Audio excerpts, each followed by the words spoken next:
तो दोस्तों हमारे कुछ ट्रांसफार्मर वाइंडिंग डाटा कुछ ऐसे होते हैं जो हमारे हमेशा ही काम में आते हैं और कुछ ट्रांसफार्मर वाइंडिंग डाटा कुछ ऐसे होते हैं जो हमारे कहीं कहीं पे काम आते हैं। लेकिन आज की इस वीडियो के अंदर दोस्तों हम एक ऐसा ट्रांसफार्मर वाइंडिंग डाटा क्लियर करने वाले हैं जो हमारा हमेशा ही काम में आएगा। तो दोस्तों इस वीडियो के अंदर जो हम सीखेंगे वो हम automatic voltage stabiliser and transformer winding data को यहाँ पर क्लियर एंड कवर करेंगे। आखिर वो डाटा जो रहने वाला है वो आपके बहुत ही काम का होने वाला है। तो दोस्तों इस वीडियो को कंप्लीट ही वॉच करना, आपको यहाँ पे हर एक चीज क्लियर हो जाएगी। तो फाइनली दोस्तों फिर वीडियो को स्टार्ट करते हैं। तो दोस्तों मैं आपसे कहना चाहूंगा कि अगर आपको वोल्टेज स्टेबलाइजर एंड ट्रांसफार्मर का कोर्स को अगर ज्वाइन करना है, घर बैठे अगर आप सीखना चाहते हैं 1 महीने के अंदर, तो दिए गए व्हाट्सएप नंबर पे आप संपर्क कर सकते हैं और अपने कोर्स को कंप्लीट कर सकते हैं, जिसमें कि आपको ट्रांसफार्मर से लगा के फुल कंप्लीट डिजाइनिंग सीखने के लिए मिलेगी एंड स्टेबलाइजर से लगाकर हर आपको एक एक चीज सीखने के लिए मिलेगी। तो चलिए यहाँ पर हम अपना एक ट्रांसफार्मर वाइंडिंग डाटा को क्लियर कर लेते हैं कि आखिर वो कौन सा ऐसा ट्रांसफार्मर वाइंडिंग डाटा है जो हमारे हमेशा ही काम का होने वाला है। तो दोस्तों मैं उससे पहले आपको यहाँ पे क्लियर कर देता हूँ कि यहाँ पे आपको जो बताया जाएगा, मतलब कि जो यहाँ पे आपको एंड देखने के लिए मिलेगा उस पे आप कम ध्यान देंगे एंड जो मैं यहाँ पे बोलूंगा उस पे आपको ज्यादा ध्यान देना है, क्योंकि यहाँ पे चेंजिंग होगा तो मैं जो बोलूंगा वहीं पे आप चेंजिंग कर सकते हैं। तो यहाँ पे मैं सबसे पहले एक ट्रांसफार्मर बना लेता हूं।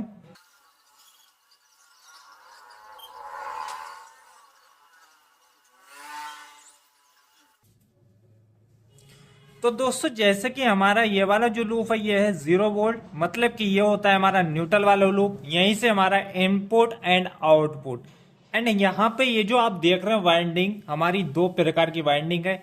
ये है हमारी प्राइमरी वाइंडिंग एंड ये है हमारी सेकेंडरी वाइंडिंग। तो ये जो सेकेंडरी वाइंडिंग है इसमें हमारा जो सप्लाई रहेगा, मतलब कि जो हम माइक्रो कंट्रोलर को अपने जो सप्लाई देंगे वो यही सप्लाई रहने वाला है हमारा। एंड ये जो रहेगा ये हमारा लूप है, मतलब कि जो हम ट्रांसफार्मर अपना बनाएंगे, जो हम अपने रिले पे कनेक्ट करेंगे वो ये है हमारी लूप। एंड ये वाला जो वाइंडिंग है ये है हमारा सप्लाई के लिए।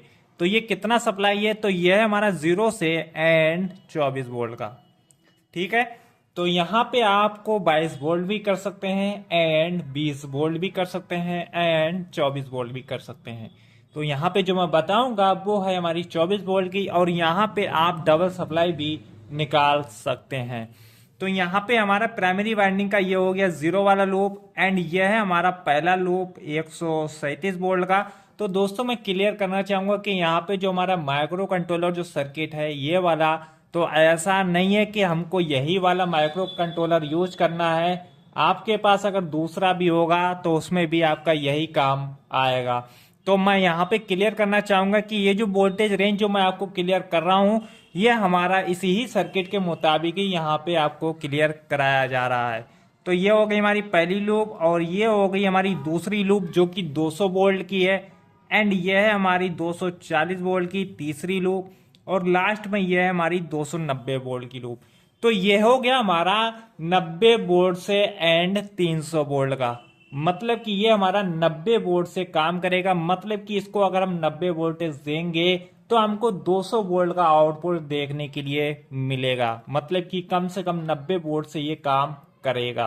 ठीक है, तो ये हो गया हमारा 90 वोल्ट से 300 वोल्ट का। अब मैं यहाँ पे आपको क्लियर करना चाहूंगा कि ये हो गई हमारी प्राइमरी वाइंडिंग एंड ये हो गई हमारी सेकेंडरी वाइंडिंग।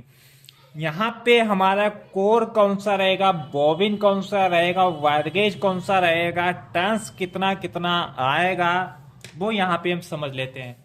तो देखिए पहली वाली लूप में जो हम टर्न्स देंगे यहाँ पे 102 टन देंगे, तो ये हो गए हमारे टन और ये हो गए हमारे वोल्टेज। ठीक है, फिर दूसरी लूप में जो हम टन देंगे वो हम देंगे 48 टन, मतलब कि 48 टन, और यहाँ पे जो हम टन देंगे वो हम देंगे 30 टन, और लास्ट में जो हम देंगे वो देंगे 38 टन।